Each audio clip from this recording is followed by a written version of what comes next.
Gimana coding? Boleh kita mulai? Ya. Ya. Ya, bismillahirrahmanirrahim. Assalamualaikum warahmatullahi wabarakatuh. Waalaikumsalam warahmatullahi Waalaikumsalam. Alhamdulillah.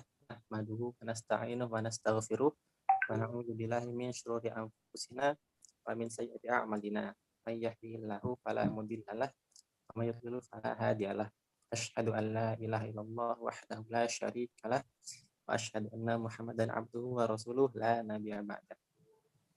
Allahumma shalli ala sayyidina Muhammad wa ala ali sayyidina wa maulana Muhammad. Rabbi shrah li sadri yassir li amri wahlul 'uqdatam min lisani yafqahu qawli amma ba'du. Alhamdulillahirabbil alamin. Segala puji bagi Allah Subhanahu wa taala yang tidak henti-hentinya memberikan nikmat kepada kita semua sehingga hari ini kita masih berislam, masih beriman, masih berukhuwah, dan tidak lupa juga kita surah limpahkan kepada baginda Muhammad SAW salawat henti-hentinya juga kepada sahabat beliau, pada keluarga beliau. Mudah-mudahan kita di sini menjadi salah seorang pengikut beliau yang mendapatkan syafaatnya di yaumil qiyamah kelak. Alhamdulillahirrahmanirrahim. Mika Nafsu Mengaji Jilid 2 telah terselenggara pada malam hari ini. Terima kasih kepada kawan-kawan sekalian, para kakak, abang-abang, dan Pak Oding sebagai pemateri yang telah berkenan hadir pada malam hari ini. Insya Allah akan dibawakan materi yang berjudul Jalan Menuju Iman dan Islam. Ya. Untuk malam hari ini sebagai pembuka akan dibacakan Quran Surat Ali Imran ayat 1 sampai dengan ayat 9. A'udzu billahi minasy syaithanir rajim. Bismillahirrahmanirrahim.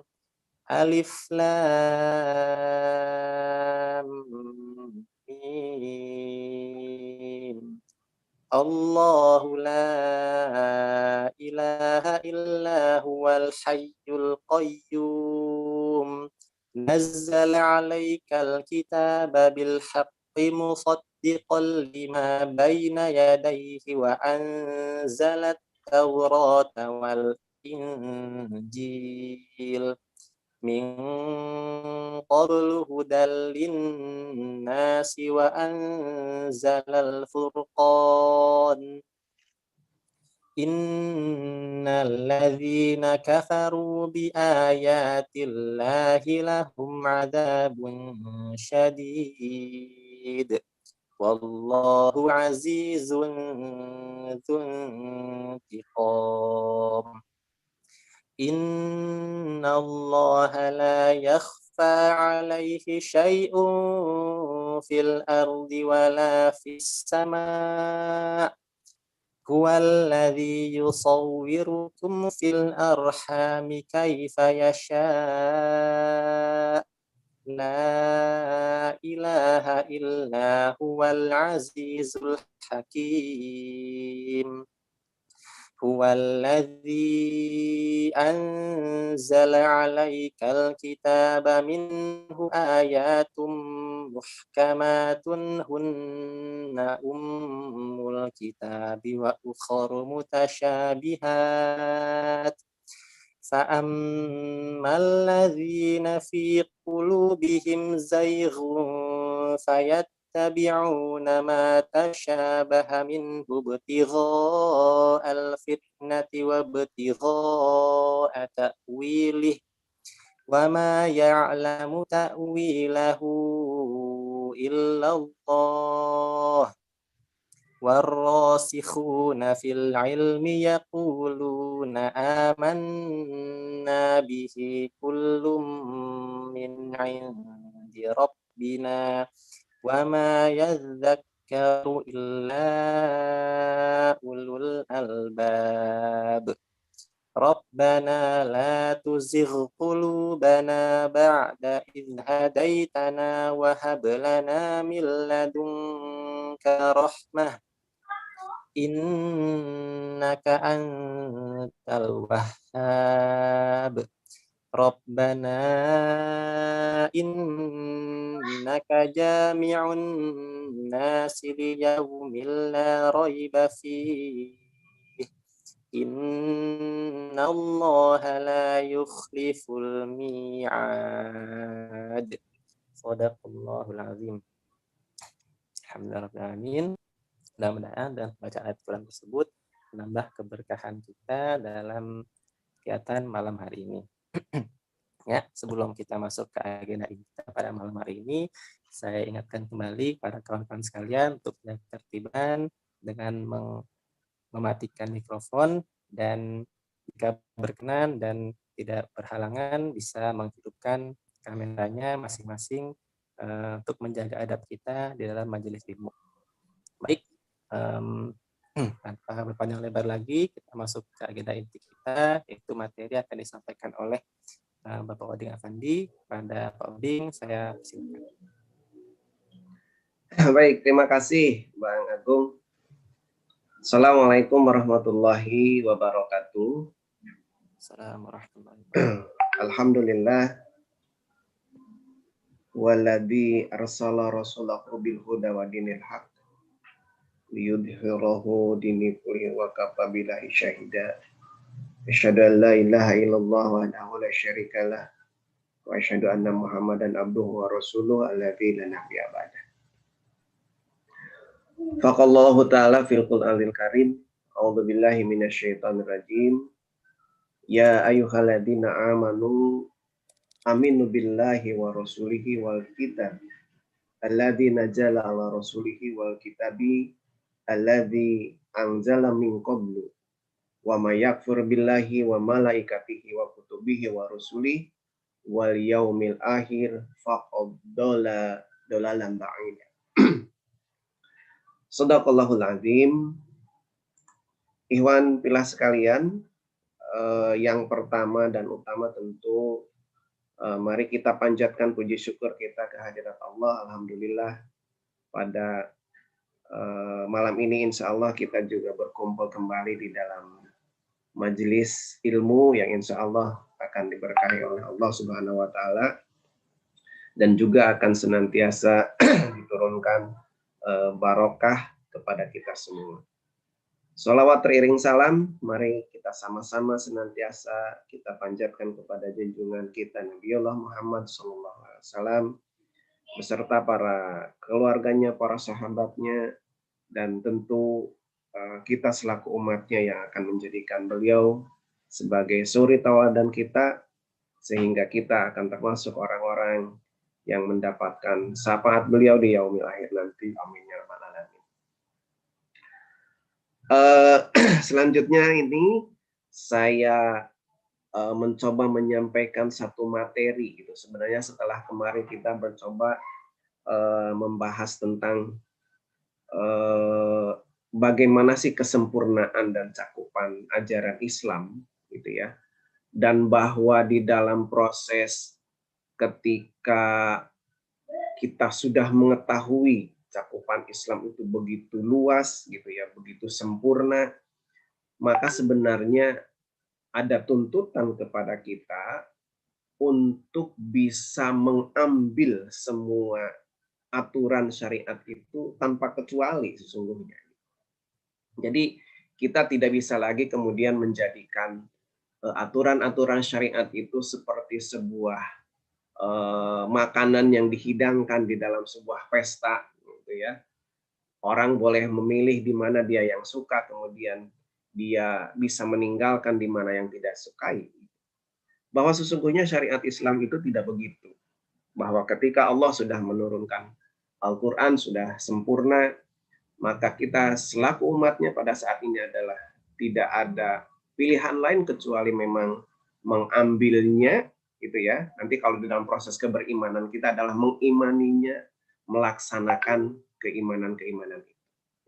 Nah, oleh karena itu saya kira penting untuk kita coba membahas sedikit materi tentang bagaimana sesungguhnya kita bisa menuju kepada sebuah keimanan di dalam beragama, khususnya adalah agama Islam, sehingga ketika kita akan mengambil seluruh aturan-aturan syariat Islam itu kita tidak ragu lagi. Kita tidak akan memilih mana yang kita suka kemudian meninggalkan yang tidak suka. Karena dengan keimanan itulah akan menghantarkan kepada kita bahwa ketika memang ini perintah Allah, kita laksanakan. Dan kalau memang itu adalah sebuah larangan Allah, maka kita tinggalkan. Dan itulah sesungguhnya yang disebut dengan ar-ruhiyah yang kalau kita bahas kemarin itu. Jadi ar-ruhiyah itu kesadaran hubungan manusia dengan Allah, gitu ya. Jadi ketika ada kesadaran hubungan manusia dengan Allah itu, maka dia akan mengaitkan seluruh aktivitasnya dengan apa yang sudah diperintahkan Allah, yang sudah termaktub di dalam sumber-sumber syariatnya, baik Al-Quran, As-Sunnah, Ijma maupun kias para sahabat. Nah makanya insya Allah pada malam ini kita akan coba membahas tentang bagaimana kita menuju kepada keimanan Islam. Lanjut, silahkan Mas Agung. Nah, sesungguhnya gitu ya, kita akan mengawali gitu ya perjalanan hidup manusia sebenarnya secara umum. Dan tidak hanya manusia, sesungguhnya makhluk hidup. Gitu, karena kan Allah itu di dalam lingkupan dunia sekarang, gitu ya, di dalam lingkupan dunia ada 3 yang diciptakan Allah, yaitu al-insan manusia, al-hayah kehidupan, al-kaun alam. Ini ada pada saat itu. Nah, proses-proses itu sesungguhnya melalui sebuah, katakanlah nanti ya, ketika semua yang diciptakan Allah yang makhluk itu, bahwa prosesnya adalah dari diciptakan, kemudian sebagai makhluk yang memang mempunyai keterbatasan, ketika sudah diciptakan dia hidup di alam kehidupan ini, maka semuanya juga akan mengalami kematian. Kira-kira begitu gambaran umumnya. Banyak ayat Al-Quran yang sudah membahas tentang ini, saya kira coba bisa dibuka terus Mas Agung. Tapi intinya ya gitu ya, bahwa makhluk hidup termasuk di dalamnya manusia itu melalui proses dilahirkan, kemudian hidup, dan secara hak gitu ya, dia akan menuju kepada kematian. Di dalam Al-Ankabut misalkan salah satu firman Allah, ya, Allah berfirman, "A'udzubillahi minasyaitonirrajim. Awalam yarol kaifa yubadi'ullahul khalqa tsumma yu'iduhu. Inna dzalika 'alallahi yasyir. Qul siru fil ardi fanzuru kaifa bada'al khalqa tsumma Allahu yusni'u nas'ata al-khira. Innallaha 'ala kulli syai'in qadir." Jadi ada sebuah gambaran yang disampaikan oleh Allah bahwa kita sesungguhnya disuruh memperhatikan bagaimana Allah menciptakan manusia dari proses permulaan, kemudian setelah permulaan itu kemudian hidup, nanti akan mengulanginya kembali. Di sini mengulanginya kembali itu sesungguhnya akan dihidupkan kembali gitu ya, setelah ada kematian. Dan itu bagi Allah sangat mudah. Sehingga ada peringatan kepada kita bahwa ketika kita sudah diciptakan, ada di muka bumi di dalam kehidupan ini, maka di dalam proses-prosesnya Allah mengajak kita untuk sekali lagi gitu ya, bahwa di dalam proses permulaan itu kemudian Allah akan menjadikan kita lagi gitu. Dan setelah itu ya akan mengalir kepada kehidupan, dan sesungguhnya inilah yang menjadi dasar bagi kita. Kalau saya kira di dalam proses-proses bagaimana perjalanan hidup manusia itu gitu ya, ketika berbicara tentang dalil-dalilnya, saya kira selain Al-Quran, kalau di dalam hadis keempat, hadis arba'in ini sudah cukup jelas gitu ya, bahwa dari Abdurrahman bin Abdullah gitu ya, bin Mas'ud radhiyallahu an, beliau berkata, Rasulullah SAW menyampaikan kepada kami dan beliau adalah orang yang jujur dan percaya. Sesungguhnya setiap kalian dikumpulkan penciptaannya di perut ibumu. Sebagaimana gitu ya, dari setetes mani selama 40 hari, kemudian berubah menjadi setetes darah selama 40 hari, kemudian menjadi segumpal daging selama 40 hari, kemudian setelah itu diutus oleh malaikat, lalu ditiupkan padanya ruh, dia diperingatkan untuk menetapkan 4 perkara. Nah, 4 perkara ini sesungguhnya sudah ditetapkan oleh Allah menyangkut kepada kita, rizki kita, ajal kita, amal kita, kecelakaan atau kebahagiaan kita. Demi Allah, tidak ada ilah selainnya, sesungguhnya antara kalian ada yang melakukan perbuatan ahli surga, hingga jarak antara dirinya dengan surga tinggal sehasta. Akan tetapi telah ditetapkan baginya ketentuan. Dia melakukan perbuatan ahli neraka, maka masuklah dia ke dalam neraka. Sesungguhnya di antara kalian ada yang melakukan perbuatan ahli neraka hingga jarak antara dirinya dan neraka tinggal sehasta. Akan tetapi telah ditetapkan baginya ketentuan. Dia melakukan perbuatan ahli surga, maka masuklah dia ke surga. Jadi ini sebenarnya sebuah gambaran tentang bagaimana proses-proses di awal manusia diciptakan sampai kemudian nanti dia sudah ditetapkan semua ketentuannya sebagai sebuah qadha yang sudah ditetapkan oleh Allah. Ya, lanjut. Nah, ini gambaran gitu yang mungkin kita juga sering banyak gitu ya mendapati gambar seperti itu. Sesungguhnya kalau kita lihat di dalam proses perjalanan mulai dari sebelum kehidupan itu gitu ya, ada alam ruh gitu ya. Kemudian setelah itu seperti di dalam hadis keempat tadi, kita akan masuk ke dalam rahim. Proses itu kemudian akan dilahirkan kita dan kita akan menuju ke alam dunia. Dan disinilah kita posisi itu.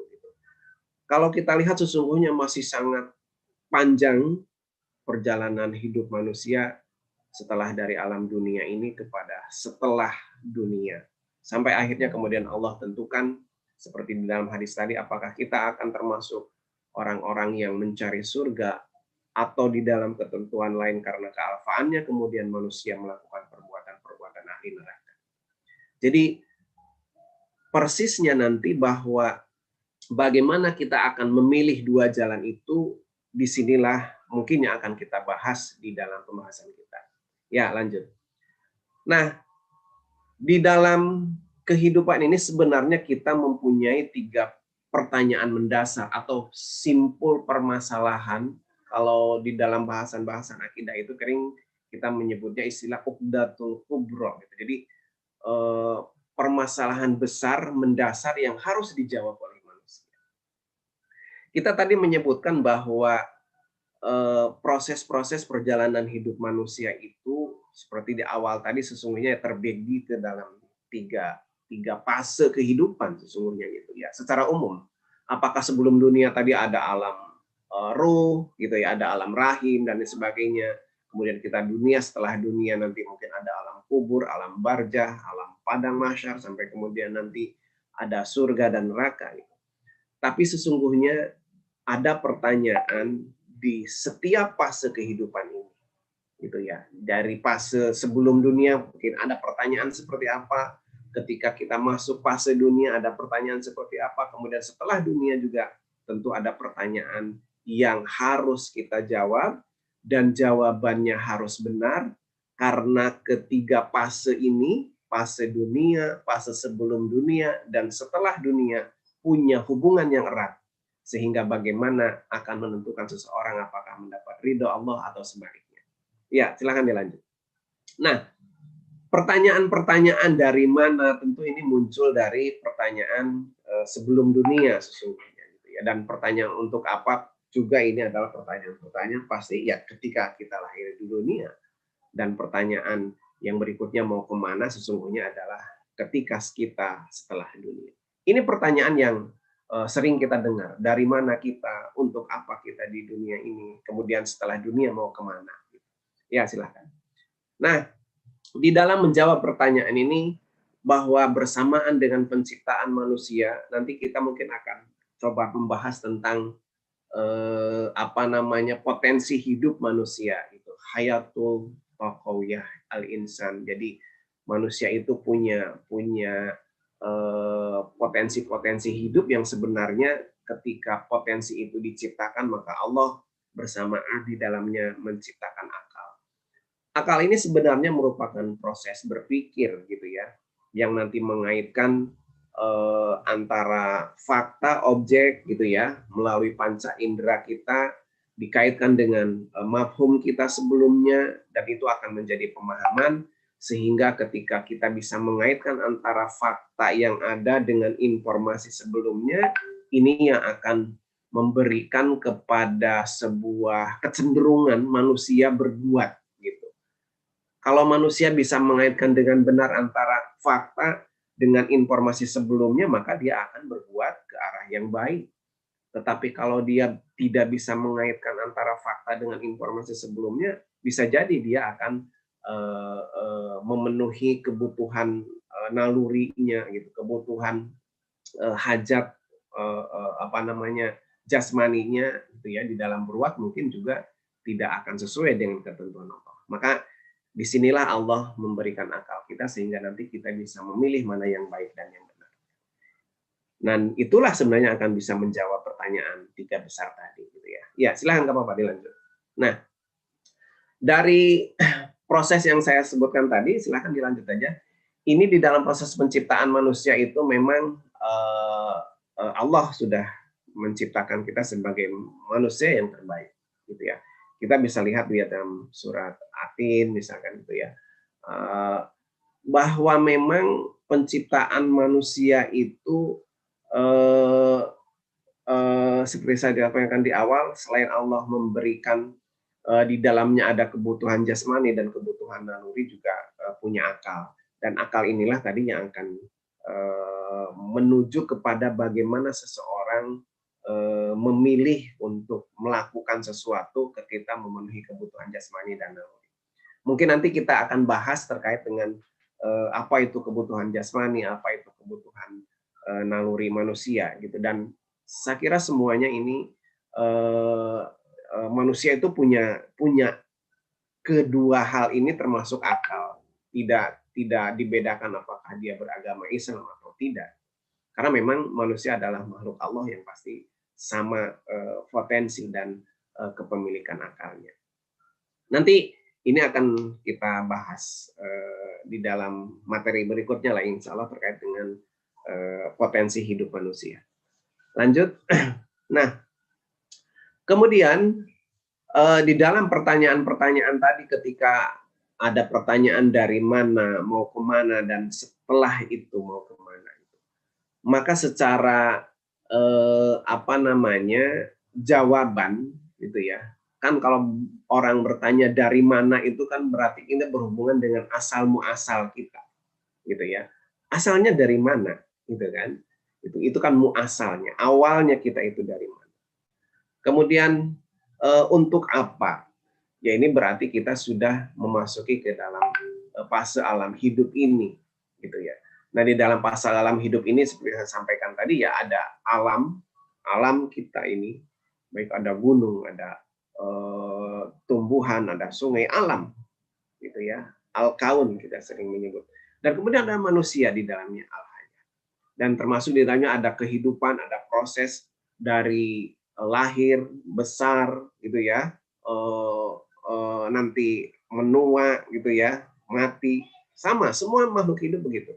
Tumbuhan juga sama, dari benih gitu ya, menjadi bibit, menjadi besar, kemudian lapuh, mati. Manusia juga begitu, dari bayi gitu ya, anak-anak, remaja, dewasa, tua, lemah, sama akhirnya kemudian kembali.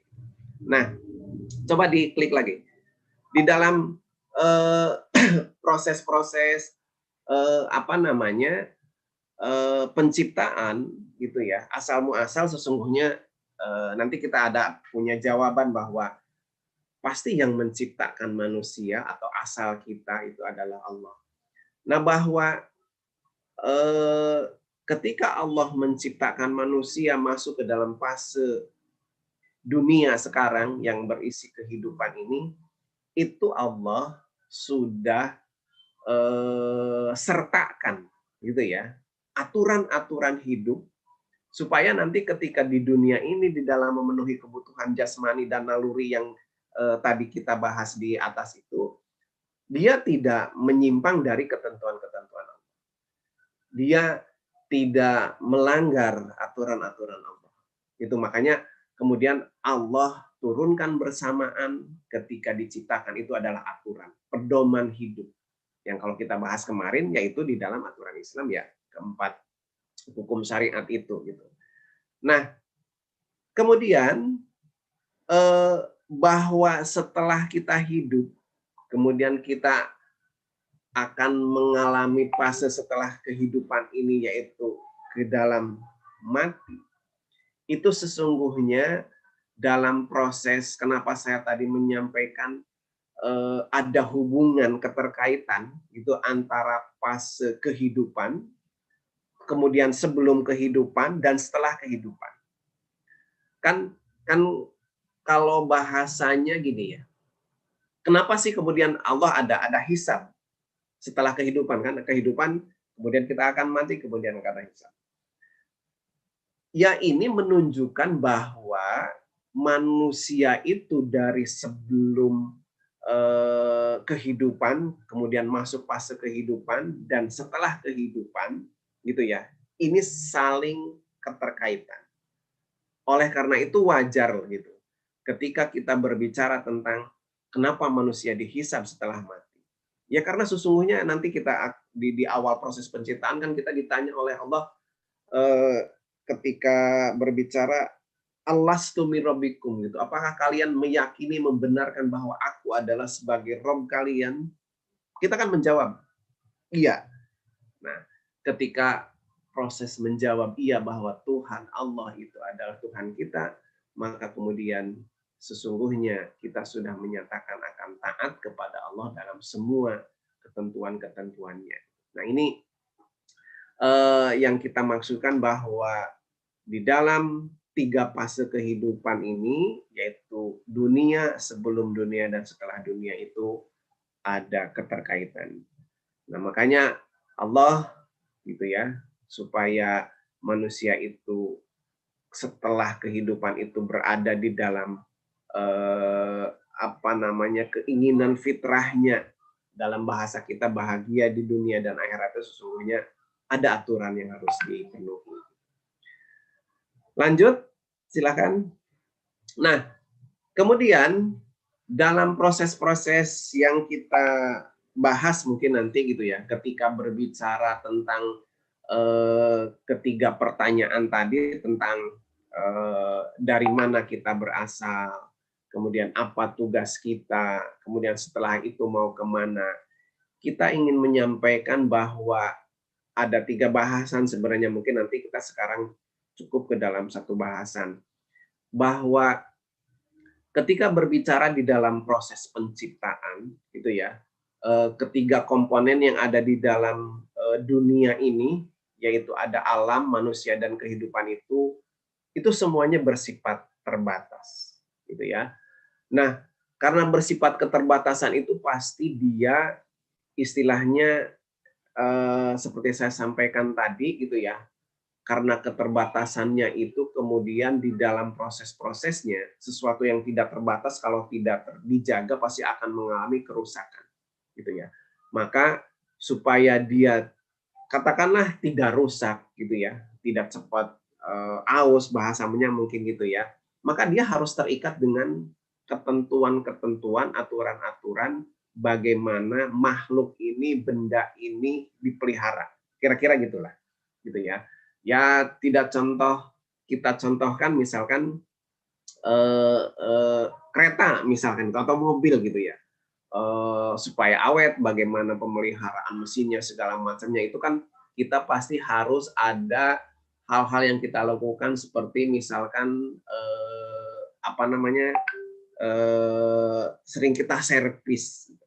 Nah, proses menyervis kendaraan ini gitu ya, supaya dia tepat servisnya gitu ya, supaya tidak menyalahi ketentuan-ketentuannya kan pasti akan disesuaikan dengan buku pedomannya, buku panduannya gitu. Nah, sama manusia, alam dan kehidupan ini di dalam kehidupan dunia ini ya supaya proses-proses diibaratkan tadi kalau dalam sebuah kendaraan agar awet, pakai, laik jalan dan sebagainya, ya maka apa namanya pedoman-pedomannya itu juga harus diikuti gitu. Nah, dan tentu ketika berbicara pedoman ini kan bahasanya bisa berasal dari Allah dan juga bisa berasal dari buatan manusia. Nah, oleh karena itu saya kira ketika berbicara tentang ada keterbatasan gitu ya, kemudian ada harus kita keterikatan dengan aturan-aturan, maka sebenarnya di sini kita meyakini bahwa ada pihak yang membuat hukum, membuat aturan yang tadi itu bagi manusia kehidupan maupun alam ini gitu. Nah, oleh karena itu saya kira eh, suatu hal yang sangat kita pahami secara bersama bahwa manusia itu memiliki keterbatasan, alam memiliki keterbatasan, kehidupan memiliki keterbatasan. Itulah sesungguhnya yang disebut dengan ketiga benda ini bersifat tidak azali. Gitu. Karena kalau dia bersifat azali kan tidak berawal dan tidak berakhir, sesungguhnya itu adalah sifat Allah, sifat Al-Khaliq. Gitu. Nah, oleh karena itu saya kira karena keterbatasan itu gitu ya, dia tidak bisa bersifat ajali tadi, maka sudah pasti gitu ya, ada yang menciptakannya. Gitu. Itu yang disebut dengan Al-Khaliq. Gitu. Nah, siapa yang menciptakan itu? Ya, kalau kita sebagai seorang muslim secara pasti itu dari Allah Subhanahu wa taala. Maka pertanyaan tadi di awal di lingkup sebelah paling kiri itu gitu, sebelum kehidupan dunia ini ada pertanyaan dari mana kita, ya sesungguhnya kan berbicara dari penciptanya, dari Allah Subhanahu wa taala. Nah, bahwasannya pencipta telah menciptakan segala sesuatu itu dari tidak ada menjadi tidak ada, inilah yang menjadi hak Allah gitu ya. Oleh karena itu saya kira keyakinan kita bahwa ketika kita sebagai makhluk punya keterbatasan di dunia ini, maka secara pasti kita harus mengikuti aturan-aturan gitu ya yang menciptakan itu secara pasti. Nah, silahkan dilanjut. Nah, di dalam proses-proses apa namanya berbicara tentang Al-Khaliq, tentang pencipta ini, sebenarnya ini ada pembahasan kemungkinan-kemungkinan gitu ya. Bagaimana Al-Khaliq itu ada. Nah, pasti kalau kita berbicara tentang sesuatu yang ada sekarang, pertanyaannya sesungguhnya apakah dia diciptakan atau mutlak dan wajib adanya. Ini berbicara tentang pencipta itu pasti ke situ. Nah, karena kita akan berbicara tentang kepada sesuatu istilahnya yang agar jawaban itu apa namanya menjadi sebuah keimanan bagi kita seperti yang sudah kita bahas bahwa kemungkinan-kemungkinan itu juga harus kita lihat gitu. Tentang bagaimana kemungkinan pencipta Allah Subhanahu wa taala itu diciptakan. Apakah mungkin? Gitu ya.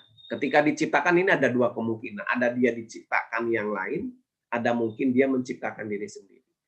Kalau berbicara Allah Subhanahu wa taala diciptakan yang lain, saya kira itu sangat tidak mungkin.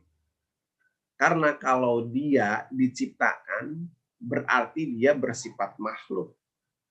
Kalau bersifat makhluk berarti dia punya keterbatasan seperti yang kita bahas tadi di atas. Alam, kehidupan, dan manusia. Itu sangat tidak mungkin. Jadi mustahil Allah diciptakan.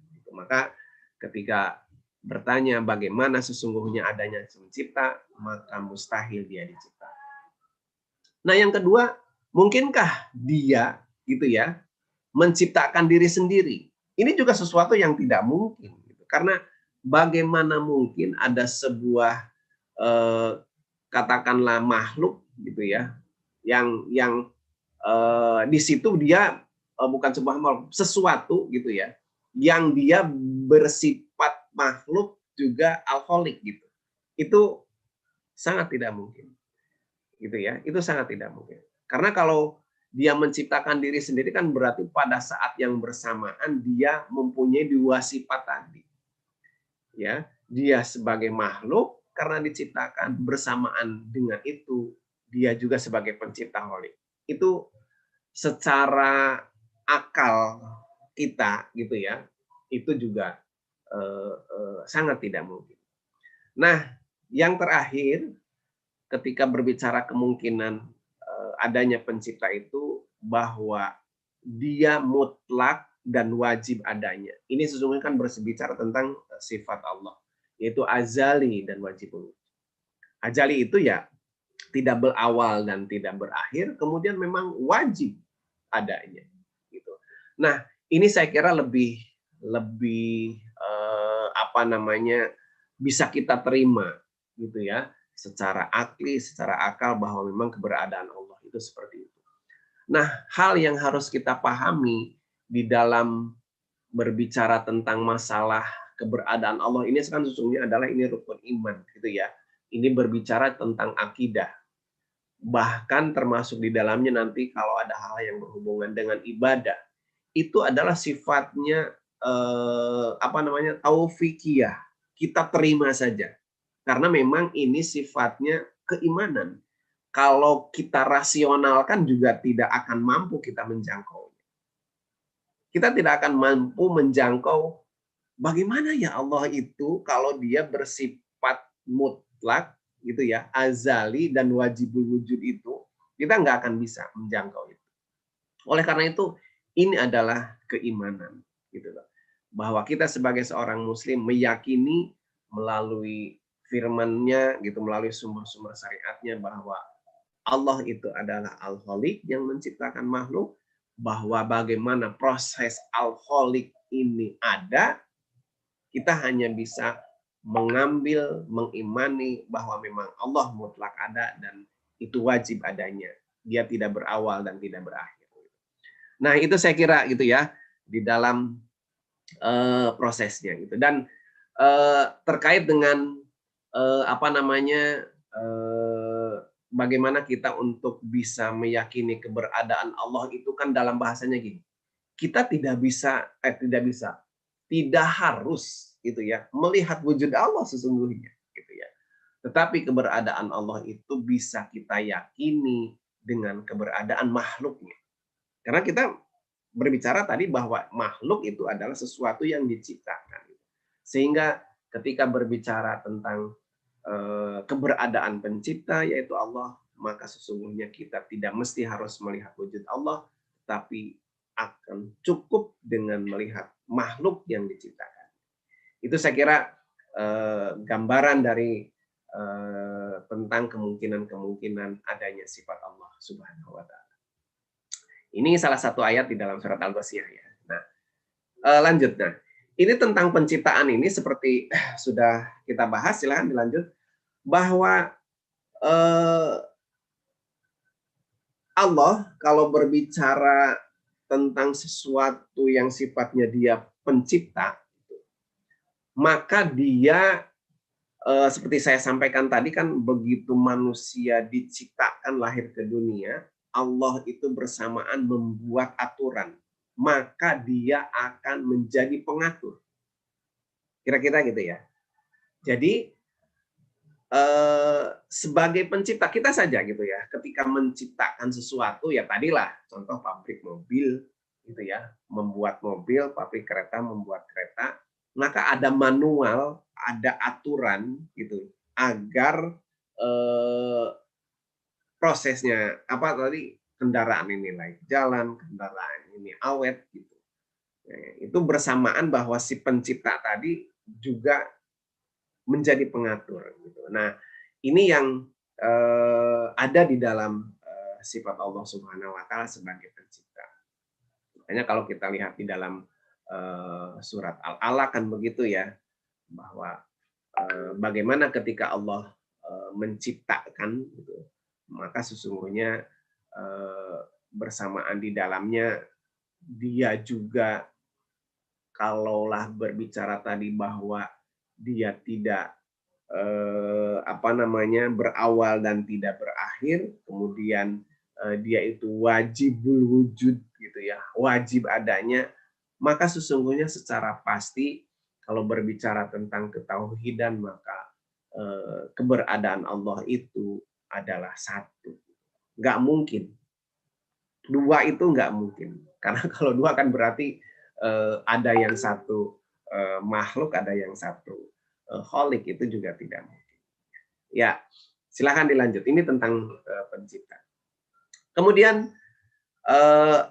berbicara tentang manusia dan kehidupan. Ini kan sebenarnya menjawab pertanyaan tentang apa tujuan hidup kita. Karena ini fasenya sudah fase kehidupan gitu, fase dunia gitu ya.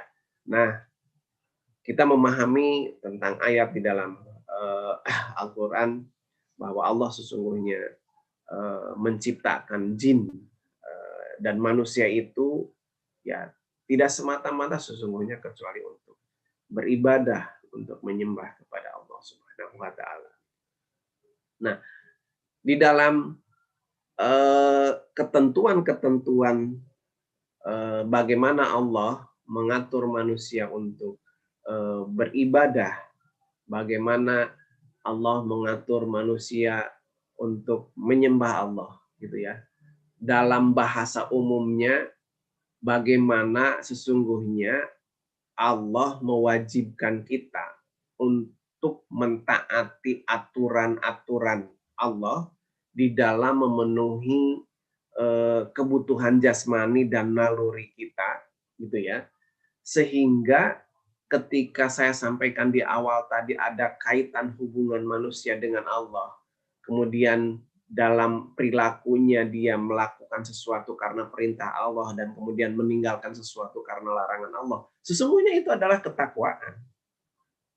Bukankah ketakwaan itu adalah ibadah gitu. Nah, jadi saya kira jelas sesungguhnya bagi kita gitu bahwa ketika berbicara ibadah gitu ya, apapun bagi manusia, kalau kita bahas di awal pembahasan pertama kita, sebuah kebiasaan pun itu bisa menjadi ibadah di sisi Allah bagi kita sebagai seorang muslim. Asal landasan akidahnya adalah kita sebagai seorang muslim, yaitu kalimat tauhid yang kemarin itu, yaitu kesaksian bahwa tidak ada Tuhan selain Allah, dan kemudian ada kesaksian bahwa Muhammad Rasulullah itu adalah utusan Allah. Nah, ini yang akan menjadikan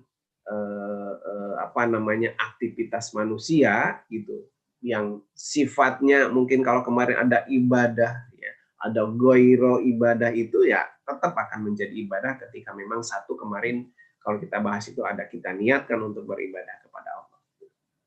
Nah, kemudian ketika berbicara tentang keterkaitan atau keterikatan gitu, bahwa manusia di dalam kehidupan itu harus taat kepada Allah, mungkin bisa kembali ya bahwa sesungguhnya Allah itu memang sudah menjadikan Islam itu sebagai satu-satunya agama yang diridhoi oleh Allah kalau berbicaranya demikian, sehingga inna dina indallahil Islam itu sebenarnya kan bisa kita pahami bahwa agama-agama yang lain itu sesungguhnya tidak diridhoi oleh Allah gitu kan. Karena di situ jelas bahwa satu-satunya agama yang diridhoi oleh Allah itu adalah Islam.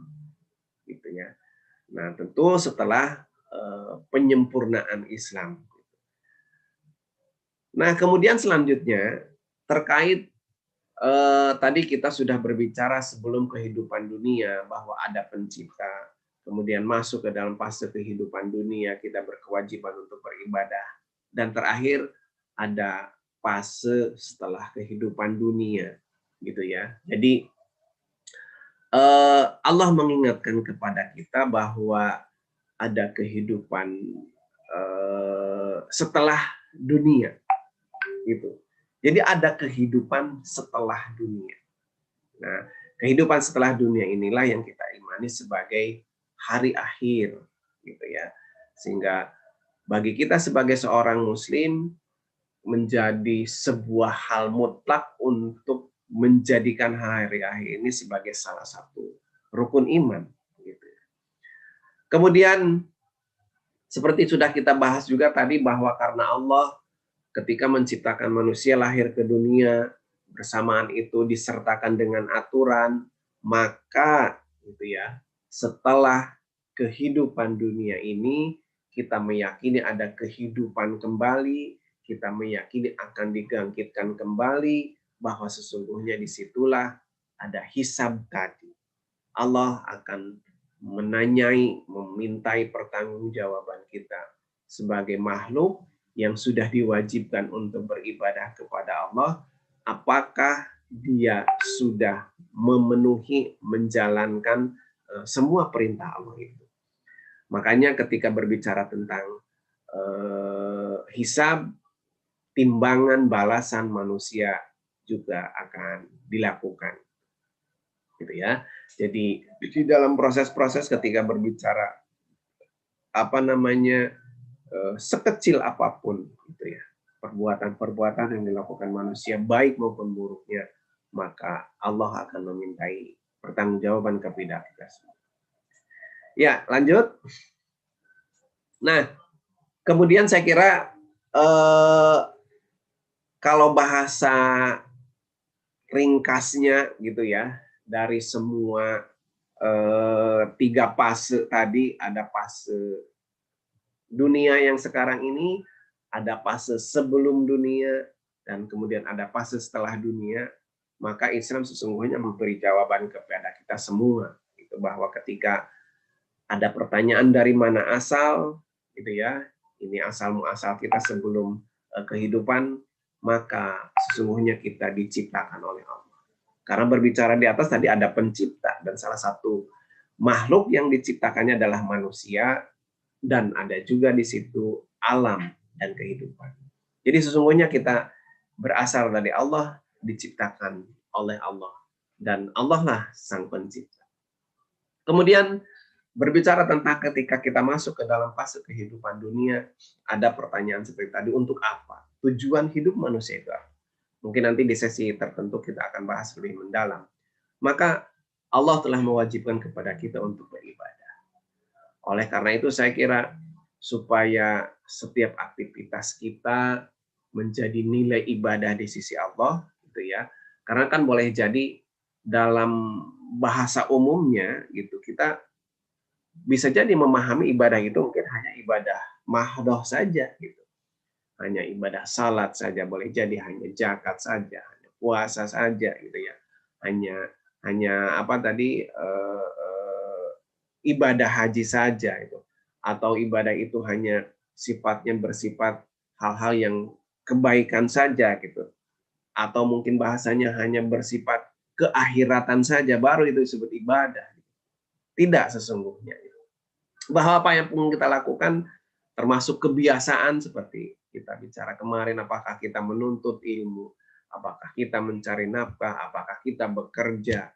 Ya sesungguhnya kalau memang itu dilandasi oleh keyakinan kita bahwa itu perintah Allah, kemudian kita jalankan, dan di dalam menjalankan itu adalah kita lakukan sesuai dengan aturan-aturan Allah, sesungguhnya itu adalah ibadah gitu.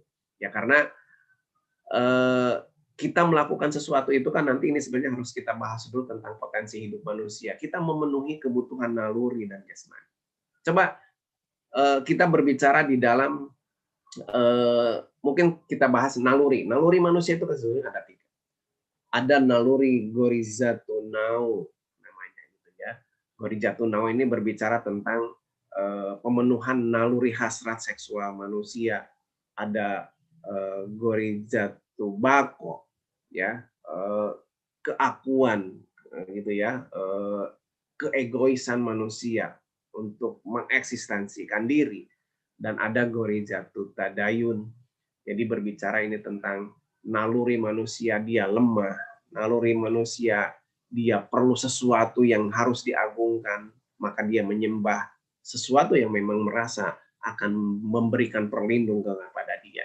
Nah, di dalam memenuhi naluri ini, sesungguhnya semua bisa menjadi nilai ibadah ketika kita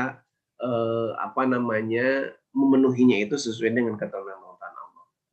Contoh mudah begini, manusia itu punya rasa ketertarikan lawan jenis, gitu ya. Laki-laki tertarik kepada perempuan, perempuan tertarik kepada laki-laki. Itu naluri.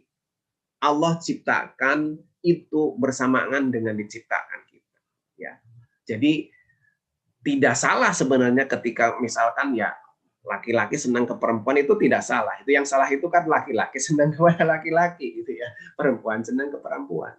Namun kan yang menjadi permasalahan adalah bagaimana menyalurkan rasa ketertarikan laki-laki kepada perempuan itu sesuai dengan aturan Allah sehingga dia menjadi nilai ibadah. Gitu ya kan? Sama juga sebaliknya. Maka di dalam Islam Allah telah mengaturnya. Memenuhi naluri itu Allah buat sebuah aturan yang disebut dengan pernikahan, gitu ya. Sehingga bagaimana pernikahan itu bahkan dikatakan sebagai sebuah hal yang menjadi penyempurna keislaman sebagai seorang muslim, penyempurna agama, gitu ya. Jadi kalau yang belum nikah ini belum sempurna gitu agamanya, kira-kira gitu ya. Maka ketika naluri ketertarikan manusia dengan lawan jenisnya, termasuk mungkin di situ katakanlah narusi seksual manusia, kan ini akan menjadi nilai ibadah kalau itu diatur melalui ikatan pernikahan.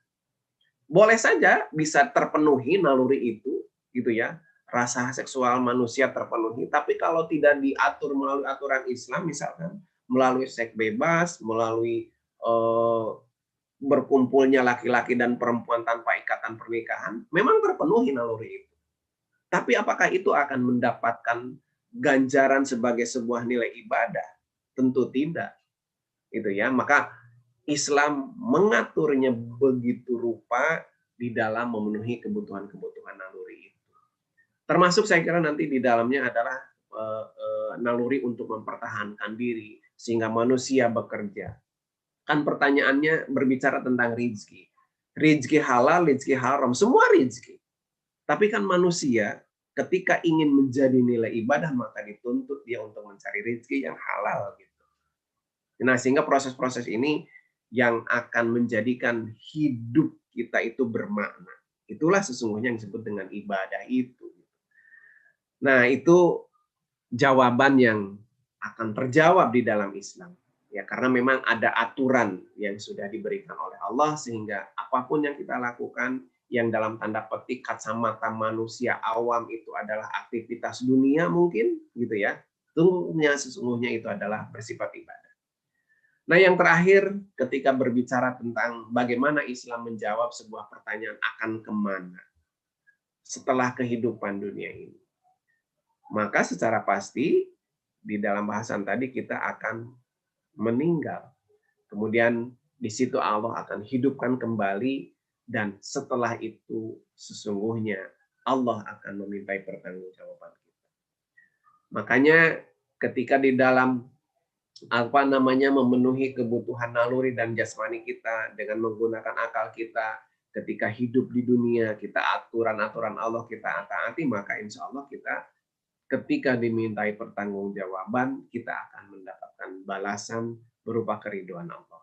Dan juga sebaliknya, kalau kita tidak menjadikan aturan-aturan Allah sebagai al-khali yang memang sudah pasti gitu ya akan kebenarannya, ya maka kita tentu tidak akan mendapatkan keridhaan Allah. Itu jawaban tuntas di dalam Islam itu kira-kira begitu gitu ya. Oke, lanjut. Nah, saya kira sebenarnya ini bahasan singkat gitu, karena kalau yang terakhir nanti mungkin agak panjang, mungkin saya akan menyampaikan ini. Kira-kira begini, manusia itu sebagaimana alam dan kehidupan seperti di atas tadi itu adalah makhluk yang lemah, gitu ya. Dan pada suatu saat ketika dia ingin menjadikan kehidupannya sesuai dengan aturan-aturan Allah, karena memang Allah bersamaan ketika menciptakan manusia juga ada disertakan aturan-aturannya, maka kan kita berbicaranya adalah bagaimana aturan Allah itu sampai kepada manusia. Gitu ya. Karena tidak semua manusia, bahkan memang tidak kepada semua manusia biasa aturan Allah itu sampai gitu. Makanya di dalam pembahasan kemarin kita ketika berbicara ke tauhid dan bahwa tidak ada Tuhan selain Allah, bahwa kita meyakini Rasulullah Muhammad itu sebagai utusan Allah, Rasul Allah. Maka utusan Allah ini adalah sesungguhnya menjadi perantara gitu ya, ketentuan Allah, syariat Allah, hukum Allah, aturan Allah bisa sampai kepada manusia. Kan begitu. Gitu ya. Jadi akhirnya memang manusia yang lemah ini, manusia yang memiliki keterbatasan ini memerlukan, membutuhkan keberadaan Rasul sebagai perantara aturan Allah yang akan diterapkan di dalam kehidupan. Itu saja gitu ya. Di dalam pembahasan terkait dengan kenapa kita memerlukan Rasul sebagai perantara gitu ya, karena memang wahyu Allah, firman Allah itu tidak tidak istilahnya dibagikan kepada manusia per manusia, per individu gitu. Makanya ketika berbicara keimanan kita kepada nabi dan rasul gitu ya, maka nabi dan rasul itulah sesungguhnya menjadi perantara wahyu Allah gitu ya, yang itu berisi aturan-aturan Allah yang harus dipatuhi, harus ditaati, harus diikuti oleh manusia. Ya, makanya disitulah keberadaan pentingnya Rasulullah ini. Oleh karena itu saya kira kalau kita sebagai orang Muslim, maka kita meyakini bahwa Nabiullah Muhammad SAW itu adalah sebagai utusan Allah gitu ya, yang menjadi penyampai gitu ya, perpanjangan tangan dari Allah sehingga aturan-aturan itu sampai kepada kita, kepada manusia.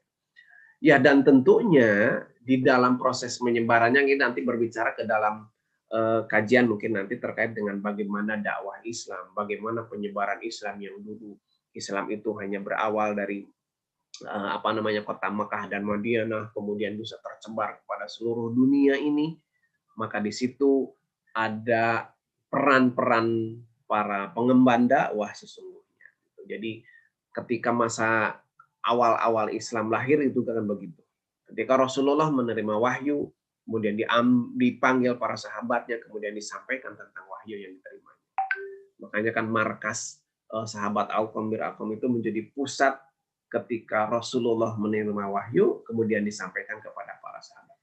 Dan para sahabat ketika itu, dia tidak hanya istilahnya menerima apa yang disampaikan oleh Rasulullah untuk dirinya, tapi juga dia menyampaikan kepada yang lainnya gitu. Maka nanti kalau di dalam Sirah Nabawiyah kita mendengar bagaimana Rasulullah mengirim utusan-utusan ke berbagai negeri gitu ya, untuk menyampaikan risalah Allah itu.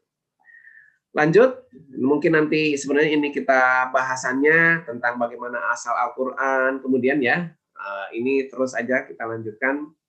Ini mungkin tidak cukup di hari ini, insya Allah nanti minggu depan lah.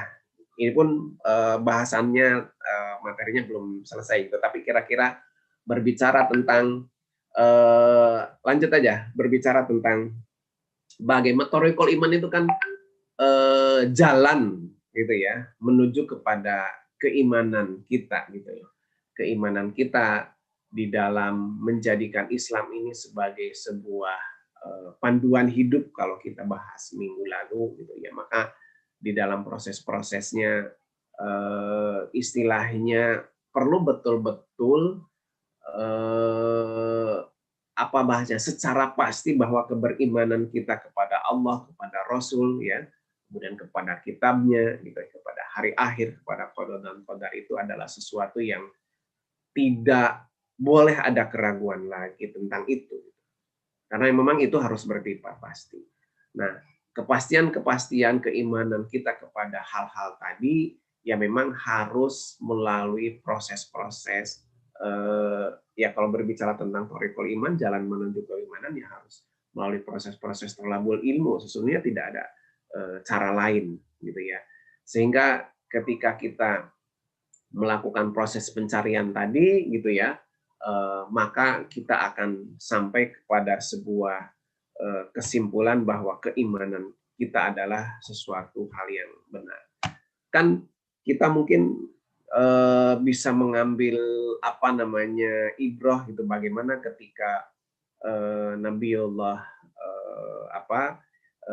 Ibrahim gitu ya, bagaimana dia di dalam proses apa namanya pencarian tentang Allah gitu ya.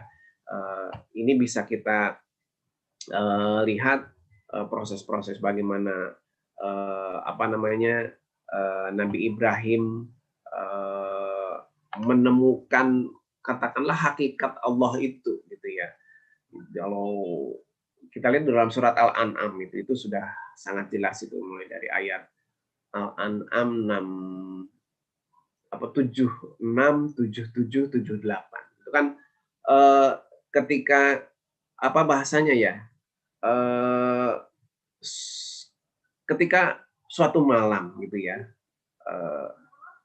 Ibrahim itu kan melihat bintang gitu ya. Kemudian dia berkata, apakah ini Tuhanku? Tapi di dalam prosesnya ketika tenggelam bintang itu, dia mengatakan saya tidak suka kepada sesuatu yang tenggelam.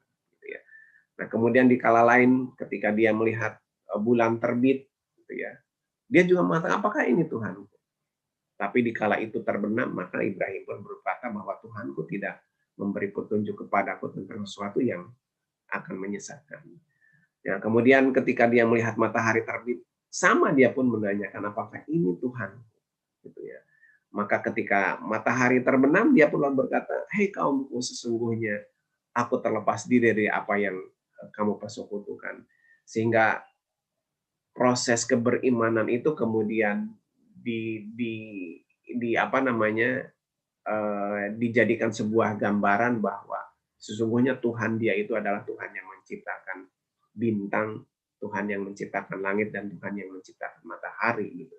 Ini saya kira proses-proses keberimanan yang sesungguhnya harus dijalankan oleh kita sebagai seorang muslim. Jadi tidak kalau kita bicara kemarin ya karena orang tua kita Islam, kemudian kita beragama Islam, karena kita lahir di negeri muslim yang kemudian kita menjadi beragama Islam gitu. Tentu tidak seperti itu keberimanan kita kepada Allah, kepada Rasulullah, kepada Al-Quran, kepada qada dan qadar termasuk di dalamnya, kepada hari akhir.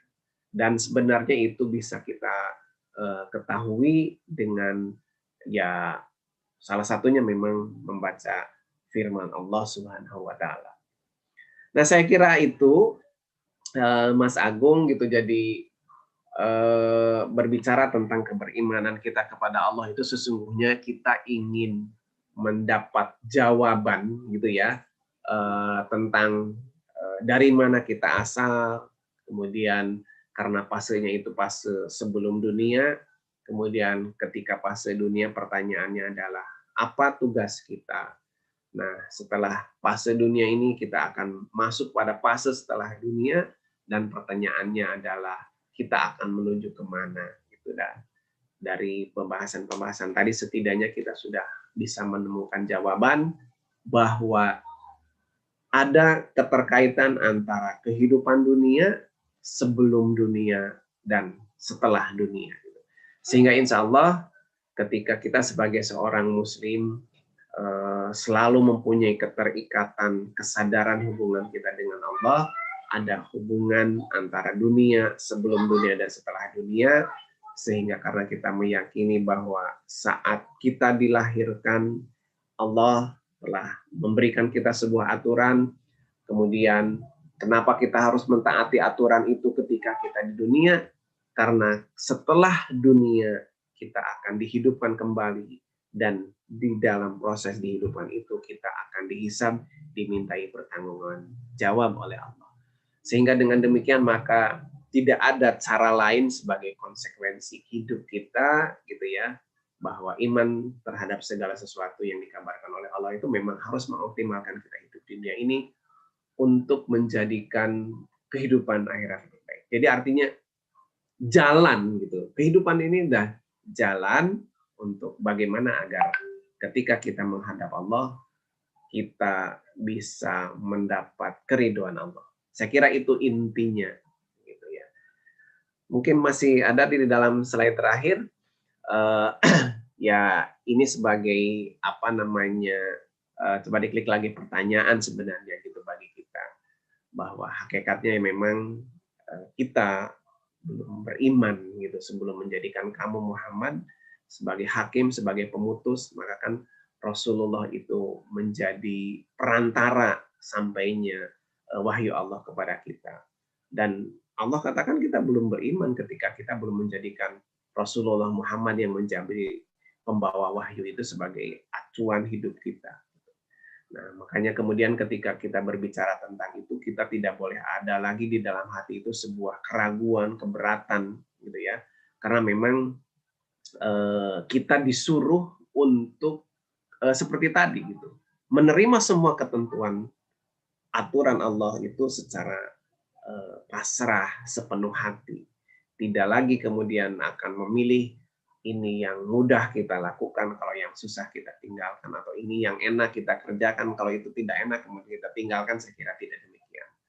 Wallahu a'lam, mungkin itu yang bisa saya sampaikan. Di mudah-mudahan semuanya apa namanya memberikan manfaat bagi kita semua, gitu ya. Saya kembalikan kepada Mang Agung, silakan. Baik, terima kasih Pak Odi, jazakallahu khairan atas materi yang telah disampaikan. Sangat dalam sekali ya, saya pun kadang-kadang masih sebenarnya banyak berpikir gitu terhadap materi-materi yang disampaikan oleh Pak Odi. Mudah-mudahan dengan materi tersebut juga tambah juga iman kita dan dapat menjalani sisa kehidupan ini sehingga tidak salah jalan kita ketika telah mengakhiri kehidupan. Baik, kita masuk ke sesi diskusi saja Pak Odinya. Ya, kalau ada. Ya, para kakak sekalian, kalau misalnya ada pertanyaan bisa dituliskan di kolom chat atau jika mau bertanya langsung bisa raise hand terlebih dahulu dan nanti akan dipanggil. Sambil menunggu Pak Odi, mungkin dari saya dulu ya Pak. Takutnya nggak terpahami ya, bahasa saya kan ngerti saya, mungkin orang lain nggak ngerti, itu yang repot. Atau terlalu berat ya bahasa ini.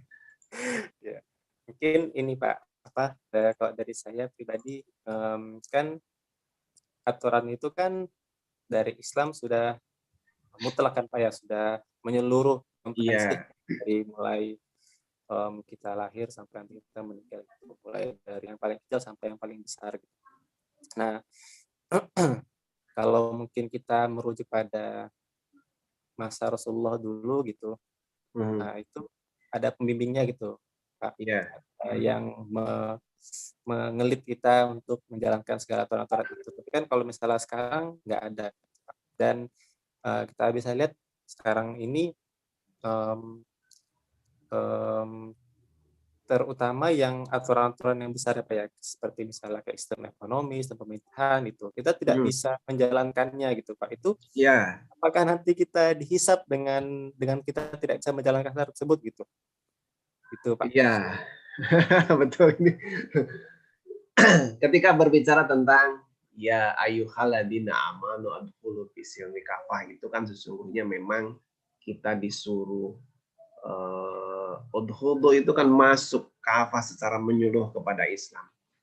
Berarti kemudian di dalam ayat lain kemarin kan bicara wa nazalna alaikal kitaba tibyana likulli syai'in wa hudan wa rahmah wa busra lil muslimin. Jadi Allah itu juga mengingatkan bahwa kita itu sudah diberi tuntunan gitu ya atas segala sesuatu sebagai petunjuk. Nah, makanya sebenarnya kalau berbicaranya tadi gitu ya kan, ini sebenarnya terkait dengan bahasa kemarin juga, bahwa tegaknya aturan-aturan gitu ya Allah Subhanahu wa taala gitu ya. Itu kan nanti ditentukan oleh 3 hal tadi. Yang pertama itu ketakwaan individu. Nah, ketakwaan individu ini kan berbicara tentang amalan pribadi, gitu ya. Kalau kita sebagai individu, gitu, kalau dia seorang individu yang beriman, gitu ya, maka segala sesuatu yang bisa dia kuasai, gitu ya, pasti insya Allah dia akan melaksanakannya dan pasti mampu, gitu ya. Sholat, gitu ya, di dalamnya, gitu ya. Mungkin dalam proses-proses lain sebutkanlah berbicara tentang ibadah, gitu ya. Insya Allah kalau memang dia mampu, karena itu kewajiban individu, maka harusnya bisa dilaksanakan. Kemudian yang kedua, ketika berbicara tentang tegaknya syariat Islam itu, aturan-aturan Allah itu adalah adanya saling koreksi, saling muhasabah, saling mengingatkan. Itulah kewajiban kita sebagai seorang muslim itu. Gitu. Makanya surat Al-Asri gitu ya, jadi pedoman bagi kita gitu. Karena ya manusia itu seperti sudah kita bahas, dia manusia yang lemah gitu ya. Manusia yang pasti ada hilaf. Makanya ketika ada seorang individu manusia yang katakanlah dia lepas dari aturan-aturan Allah, mungkin tidak sholat, mungkin tidak puasa, maka sesungguhnya ada kewajiban bagi orang lain untuk mengingatkannya. Gitu. Ini yang menjadi penting, gitu, adanya saling mengingatkan, saling nasihat-menasihat. Yang ketiga sebenarnya berbicara tentang bagaimana kemudian proses muhasabah mengingatkan itu tanggung jawab siapa sih, gitu kan? Itu bisa jatuh kepada tanggung jawab individu, itu bisa jatuh kepada tanggung jawab kelompok. Gitu. Kan kalau apa namanya di dalam surat Al-Imran kan kuntum khairu ummah ukhrijat lin-nasi ta'muruna bil ma'ruf wa tanhauna 'anil munkar wa ulaika humul muflihun. Jadi ketika kita memang disebutkan sebagai kuntum khairu ummah, sebagai umat yang terbaik, maka sesungguhnya ada kewajiban di situ itu supaya bisa menjadi terjaga itu adalah kepada hal-hal yang sifatnya harus ada upaya melakukan seruan, yaitu amar ma'ruf nahi munkar. Nah, ini yang harus menjadi kita pahami itu bahwa untuk kita bisa tetap di jalan Allah itu ketika ada lupa maka ada tanggung jawab pihak lain untuk mengingatkan. Nah, yang terakhir bahwa hukum Allah itu bisa tegak, bisa dijalankan ketika itu memang ada pelaksananya yang bukan individu, yang bukan kelompok, gitu ya. Yaitu siapa? Yaitu negara. Nah, kalau tadi pertanyaan Mas Agung itu kan sesungguhnya berbicara tentang itu tanggung jawab negara, gitu. Karena begini, dalam sistem ekonomi kita meyakini bahwa riba itu sesuatu yang haram, gitu ya kan. Nah, kita sebagai seorang muslim harus menjauhinya. Kita tidak boleh terlibat riba. Ada nggak kemampuan kita sebagai seorang muslim misalkan tidak terlibat riba? Bisa, misalkan bagaimana tuntutannya gitu ya. Ketika kita sebut lagi, kita ingin membeli kendaraan sebenarnya harus beli cash. Kita perlu rumah harus beli cash. Itu tidak boleh ada lagi cerita yang mungkin itu istilahnya kredit yang di situ berbeda antara harga awal dan kemudian ketika kita melunasinya berbeda dengan harga awal itu karena ada bunga, itulah yang disebut dengan riba itu. Oleh karena itu saya kira di dalam proses ini kan harusnya gitu ya, ketika kan mungkin pertanyaannya gini, tapi gimana bagi seorang yang tidak mempunyai kemampuan katakanlah untuk membayar cash? Nah, makanya kan disitulah ada kewajiban untuk saling tolong menolong di antara sesama manusia itu, gitu. Mestinya kan orang yang berkemampuan itu menolong orang yang kurang mampu. Karena memang sistem di kita, gitu ya, sistem katakanlah kalau berbicara tentang apa namanya ekonomi itu kan lebih ke arah nanti ini sebenarnya bahasan tentang nizamul iktisadi gitu ya, tentang sistem ekonomi itu sangat banyak sekali, termasuk nanti sebenarnya kalau berbicaranya itu adalah tentang apa namanya, berbicara tentang al-milkiyah, hal kepemilikan, apa yang disebut dengan kepemilikan individu, kepemilikan negara, kepemilikan umum umat gitu, itu harus kita bahas sesungguhnya. Tapi intinya kalau berbicara tentang ekonomi yang sekarang berbicara tentang riba itu, ya memang kita tidak bisa lepas dari itu secara hukum. Tapi kalau memang kita bisa menghindarinya, ya hindari itu. Ya bahwa berbicara apakah kita sekarang ketika ada di dalam sistem ribawi ini akan dimintai pertanggungjawaban, kan gitu pertanyaannya. Ya diupayakan kita supaya lepas dari pertanggungjawaban di depan Allah tentang kita tidak terlibat riba, maka kita harus hilangkan, kita harus hindari itu. Itu yang memang semampu kita, bahwa di dalam hati kita ada keimanan kita bahwa sistem ribawi itu adalah haram, kemudian kita ingin menghindarinya. Termasuk tadi di dalam memenuhi kebutuhan-kebutuhan utama jasmani kita yang mungkin nanti akan berhubungan dengan perbankan dan sebagainya. Terus pertanyaan juga ada begini, bagaimana kita sekarang misalkan punya rekening, gitu ya kan, yang boleh jadi gitu ya di dalam proses kepemilikan rekening itu mungkin saja gitu ya, kan kalau ada uang terendap pasti ada bunga berbunga gitu ya. Ya bagi kita sebagai seorang muslim sebenarnya ada juga gitu ya di dalam sistem wadiah itu, nanti kalau di dalam sistem perbankan itu yang kalau di bank syariah tertentu itu ada yang memang tidak memberlakukan bunga dari uang kita yang tersimpan gitu ya. Nah itu yang mungkin bisa kita ambil misalnya salah satu contohnya. Atau di dalam prosesnya ketika kita menggunakan perbankan konvensional yang masih mungkin di situ ada sistem bunga berbunga, kita jadikan saja gitu ya, bank itu hanya sebagai alat transaksi yang mempermudah kita ketika berbicaranya mungkin kita akan berhubungan dengan masalah jual beli dan sebagainya. Ya ini memang masalahnya yang mungkin bagi orang yang banyak uang gitu ya, kita tidak bisa memastikan mana uang pokok kita, mana uang yang mungkin itu bunga dari simpanan kita. Apalagi kalau orang sudah mendepositokan gitu. Nah, itu yang menjadi permasalahan. Jadi terhadap hal-hal yang memang itu bukan tanggung jawab individu, tapi itu melingkupi kehidupan kita, insya Allah Allah tidak akan meminta pertanggungjawaban kita. Nah, karena ini memang memerlukan istilahnya ada kewajibannya menegakkan itu ada di negara. Karena contoh lain misalkan gini, di tengah-tengah kehidupan kita, ketika Islam mewajibkan kepada setiap individu, khususnya muslimah dan muslim untuk menutup aurat misalkan, itu kan tanggung jawab kita secara individu.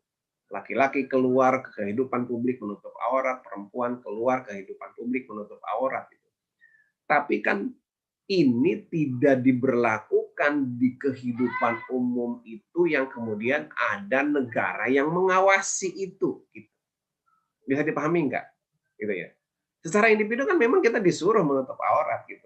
Tapi ketika ada orang yang dia sebut seorang muslim, yang dia sebut seorang non-muslim, begitu keluar rumah tidak menutup aurat, ya kita gimana? Gitu kan. Makanya sebenarnya di dalam Islam ketika berbicara tentang kehidupan sosial, nidamul ijtimai gitu ya, itu juga diatur oleh Islam. Dan negara harus menegakkan aturan-aturan itu. Gitu. Ya contoh sebagai gambaran misalkan kan ada polisi syariah misal kalau di Aceh itu gitu ya. Perempuan yang keluar rumah memakai baju ketat aja kan bisa bahasanya ditangkap oleh polisi syariah itu gitu. Ya memang dalam Islam memang harus begitu. Karena kalau itu dibiarkan, ini akan menjadi penyebab dosa bagi orang lain. Oleh karena itu saya kira bahasanya ketika tidak ada aturan yang melingkupi kehidupan ijtimai tadi, khususnya di dalam misalkan kehidupan umum seorang muslim harus menutup aurat, ya kita tidak ada jaminan akan istilahnya bebas dari melihat aurat lawan jenis. Meski kita meyakini bahwa tidak boleh dilihat aurat lawan jenis, tapi gimana kita ketika itu menuju kehidupan publik, ketika masuk ke dalam kehidupan umum yang tidak diatur oleh aturan syariat Islam. Nah, oleh karena itu saya kira disinilah juga bagi kita sebagai seorang muslim bahwa ketika kita memang mampu secara individu harus melaksanakan individu. Makanya kalau ketika di dalam kehidupan umum itu tidak ada aturan tentang itu, misalkan tentang menutup aurat, maka seorang muslim atau muslimah dia harus menundukkan pandangan akhirnya gitu ya kan. Kan bahasanya kalau ya apa gitu ya, kita mengemudi kendaraan gitu ya kan. Bisa bayangkan nggak gitu ya. Ketika di depan ada lawan jenis yang mungkin tidak menutup aurat secara lengkap, kita sebagai supir nggak mungkin menundukkan pandangan gitu ya kan. Kita sebagai orang yang membawa kereta nggak mungkin menundukkan pandangan, pasti akan terlihat ke depan gitu. Makanya kalau saya membawa kendaraan itu coba didahului gitu supaya itu tidak terlihat gitu. Ini susahnya memang gitu ya. Saya kira banyak hal-hal lain lah yang dalam bahasa tadi ketika ini menjadi kewajiban negara belum tersempurnakan, maka ini yang harus menjadi kekhawatiran kita bahwa kita tidak bisa secara menyeluruh masuk ke dalam Islam itu. Nah, namun dalam proses itu ketika kita memang meyakini kita ingin menjadi sebagai seorang muslim yang taat dengan semua aturan-aturan Allah, maka ketika itu di luar kewenangan kita penetapan hukum itu bisa berlaku sehingga kita bisa masuk ke dalam Islam, insya Allah kita tidak akan dimintai pertanggungjawaban. Karena memang itu bukan ranah kita melaksanakannya. Contoh lain misalkan yang mudah seperti tadi. Allah sudah jelas memberikan hukuman bagi pencuri itu misalkan potong tangan ketika sudah nisab gitu. Tapi apakah itu akan menjadi tanggung jawab kita sebagai seorang individu? Itu bukan tanggung jawab individu. Ya, di dalam sistem hudud itu ada di dalam bahasan Islam itu, hudud itu adalah tanggung jawab negara. Gitu. Jadi orang yang akan menerima hukuman kisos, menerima hukuman rajam, menerima hukuman potong tangan itu tanggung jawab negara. Gitu. Jadi bukan tanggung jawab individu. Ya, sementara kita juga meyakini bahwa hal-hal yang berhubungan dengan itu juga harus ditetapkan di tengah-tengah kehidupan kita. Nah, jadi ke situ kira-kira Mas Agung gitu ya. Jadi ketika ada hal-hal yang memang itu bukan ranah tanggung jawab kita sebagai individu gitu ya, ya insya Allah kita tidak akan dimintai pertanggungjawaban. Nah, bahwa ada nanti kemampuan kita untuk menghindarkannya lebih baik dihindarkan. Gitu ya. Itu saya kira di dalam Islam itu memang begitu, akan berbicara tentang apa dan tanggung jawab siapa.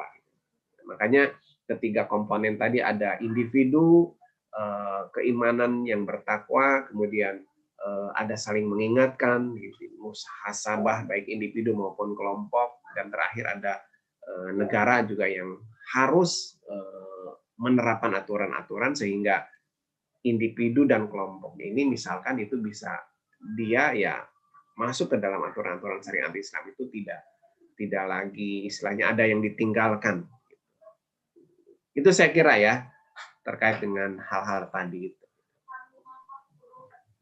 Baik, terima kasih Pak atas jawabannya.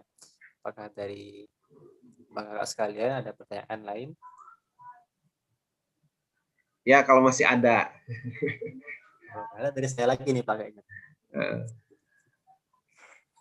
Tapi yang ingin saya sampaikan sesungguhnya adalah gini.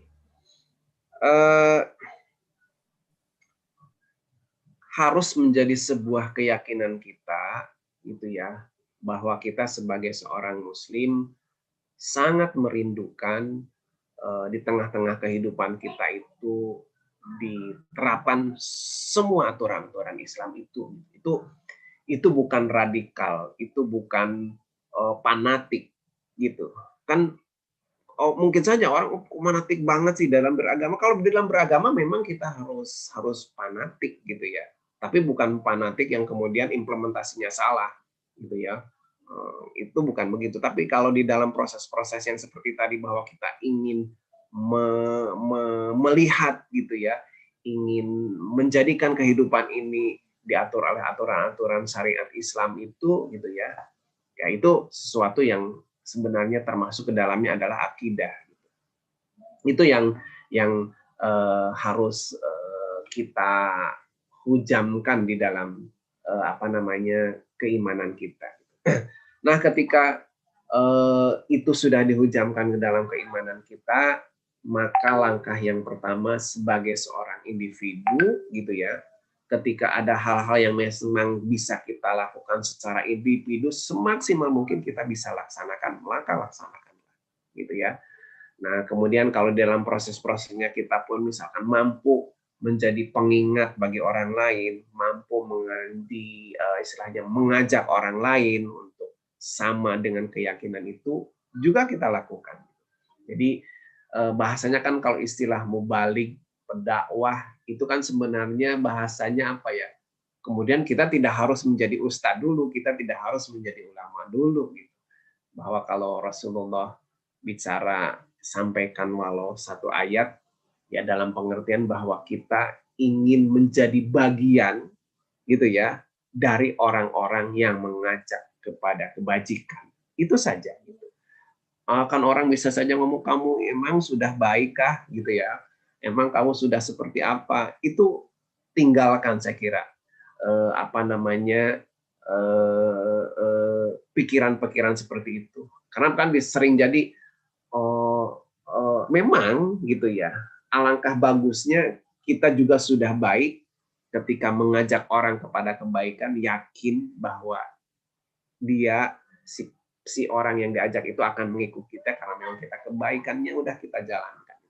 Tapi kalau berbicaranya seperti itu, kemudian kapan kita akan bisa baik gitu ya, sehingga kemudian kita bisa mengajak orang kepada kebaikan. Gitu. Saya kira kan tidak harus menunggu itu gitu.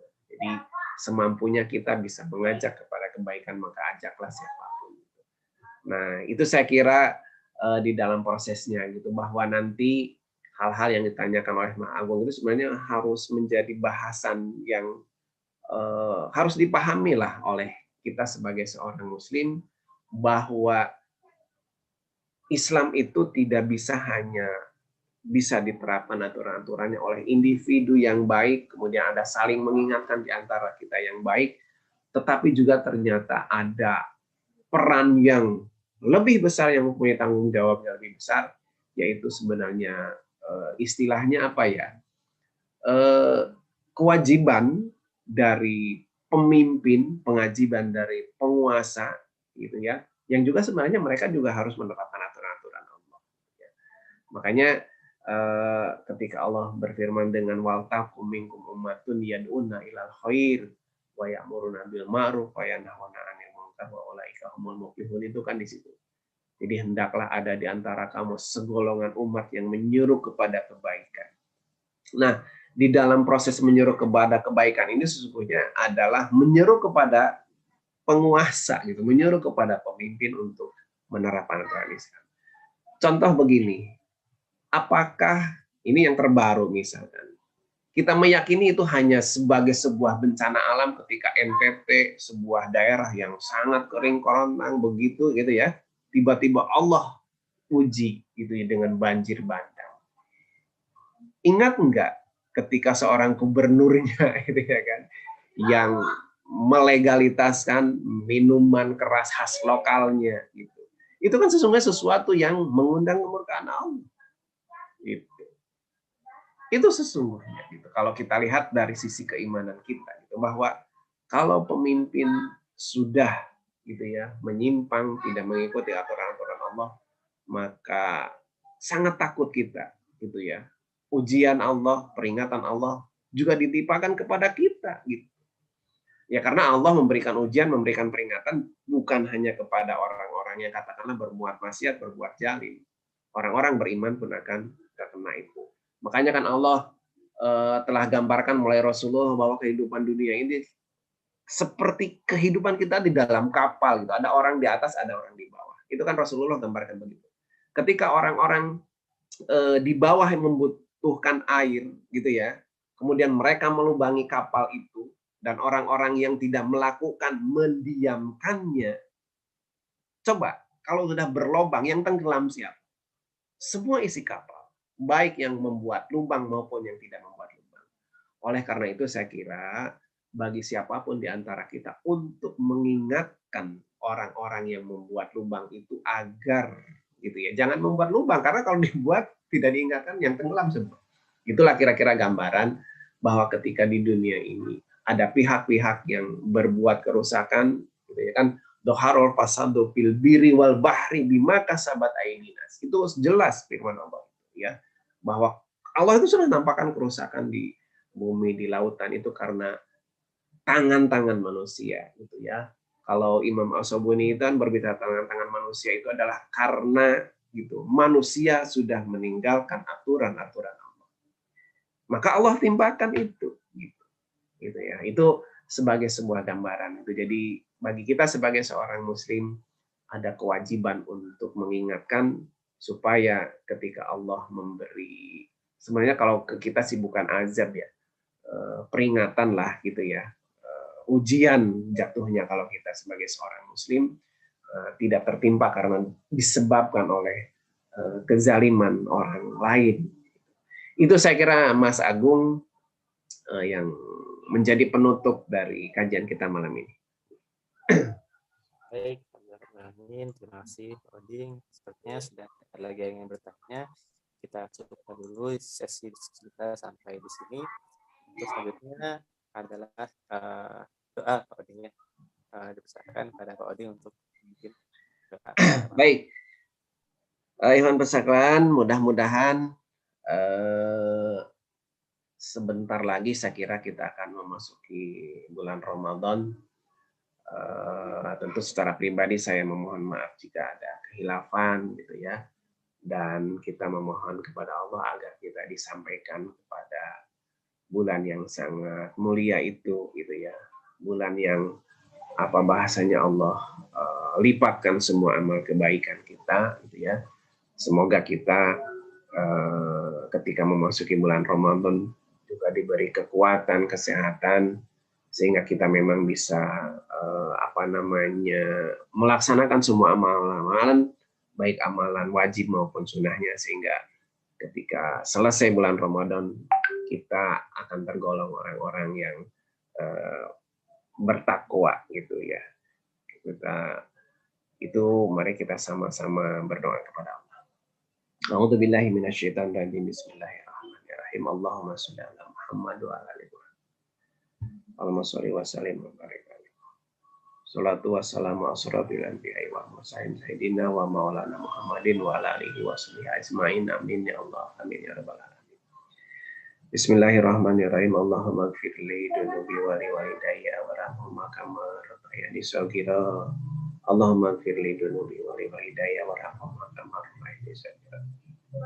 Allahumma sholli ala sayyidina Muhammadin bil qulubi wa dawaiha wa fi'atil amdani wa shifaiha wa nuril absar wa diaiha wa ala alihi wa sahbihi wa barik wa sallam. Allahumma inna nas'aluka salamatan fid din wa afiatan fil jasad wa jannatan fil ilmi wa barakatan fil rizqi wa tawbatan fil maut wa rahmatan minal maut wa maghfiratan ba'dal maut. Allahumma hawin alaina fi syafaratil maut wa najatan minan nari wal afwal indal hisab. Rabbana la tuzigh qulubana ba'da idh hadaitana wa hab lana min ladunka rahmah. Rabbana ya Rabbana dhalamna anfusana wa lam taghfir lana wa tarhamna lanakunanna minal khasirin. Rabbana atina fid dunya hasanah wa fil akhirati hasanah wa qina adzabannar. Wa sallallahu ala sayyidina Muhammadin wa ala alihi wa sahbihi wa barik wa sallam. Subhana rabbika rabbil izzati amma yasifun wa salamun alal mursalin alhamdulillahi rabbil alamin. Bi barakatin wal Qur'an al-Fatihah. A'udzu billahi minasyaitonir rajim. Ar-Rahmanir Rahim Maliki yaumiddin iyyaka na'budu wa iyyaka nasta'in ihdinas siratal mustaqim siratal ladzina an'amta 'alaihim ghairil maghdubi 'alaihim waladdallin. Silakan Mas Agung. Bismillahirrahmanirrahim. Sampailah kita di ujung acara kita pada malam hari ini. Saya ucapkan terima kasih yang sebesar-besarnya para kakak sekalian, para rekan-rekan yang telah menyempatkan hadir pada malam hari ini. Jazakumullah khair katsiran. Mudah-mudahan apa yang kita dapatkan pada malam hari ini bisa menjadi bisa kita banggakan nanti di akhirat dan menjadi pemberat amal kita, Amin. sehingga dijauhkan dari neraka dan dijauhkan ke dalam surganya Allah Subhanahu wa taala. Sebagai penutup, kita bacakan bersama-sama lafaz hamdalah Alhamdulillah. dan doa kafaratul majelis. Subhanaka Allahumma bihamdika asyhadu an la ilaha illa anta astaghfiruka wa atubu ilaik. Saya sebagai pengacara pada malam hari ini mohon maaf ya sebesar-besarnya atas segala kesalahan. Saya akhiri. Wassalamualaikum warahmatullahi wabarakatuh. Waalaikumsalam warahmatullahi wabarakatuh. Izin duluan ya. Ya, makasih banyak Pak Odi. Ya, waalaikumsalam. Waalaikumsalam. Terima kasih Pak Odi. Ya, sama-sama ya. Kasih kerohanian. Yuk, sama siapa nih? Tadi bilang makasih Hasna ya. Oh iya. Paris Ya, mana Paris? Bang. Yuk. Ya. Waalaikumsalam. Waalaikumsalam. Paris di mana nih Paris? Di rumah Paris. Nah, ada lu di sini. Kita live dulu aja kali ini live nih, kayaknya ini nggak enak kalau misalnya kita. Oh iya ya, lupa. Gimana matikan live? Ya, Dinda. Nanti Dinda nih. Gimana matikan? Abang host ya enggak? Kenapa? Abang host. Enggak, Dinda hostnya. Mana ya yang operatornya?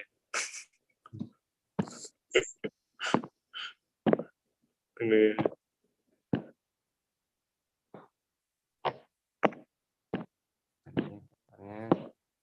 Dan bener, kok pakai masker? Dia lagi di luar. Enggak ada. Karena pakai HP. Nanti jam kali muka hidung semua di kamera. Ini masih live loh. Enakin. Dinda nih. Apa lah. Gimana ujian, Riz? Aman? Aman bang, aman kali pun. Alhamdulillah, mantap. Mungkin amannya nggak tahu lah kayak mana. Semester 2 kan? Makro ya. Makro. MKB kan ya, MKB, MRB ya? Inilah. MKB aman udah ujiannya. Cuman masalahnya ini katanya habis UAS nih banyak tugas katanya habis UTS. Luar itu. Tadi itu mantap tuh. UASnya habis UAS, habis UTS yang lah paling banyak tugas. Iya, yang tidak bang. Yang MRB ya, MRB sama Pak Nunung kan ya, bener ya? Iya, yang Pak Nunung. Dinamik, bener nggak sih? Pak Nunung habis 7 pertemuan. Oh iya, Pak Nunung 7 pertemuan tuh belajar sistem dinamik. Wah, itu sistem dinamik tuh nanti ujung-ujungnya bikin model, cari masalahnya, terus gimana, pokoknya nanti dibikin alurnya lah, gimana modelnya, terus ngerannya kayak gimana gitu sistem dinamik. Kayak abang ambil agribisnis global enggak? Ambil. Nah, kayak gitu ya bang? Ambil kalau AGB global enggak, kalau AGB global tuh kita cuman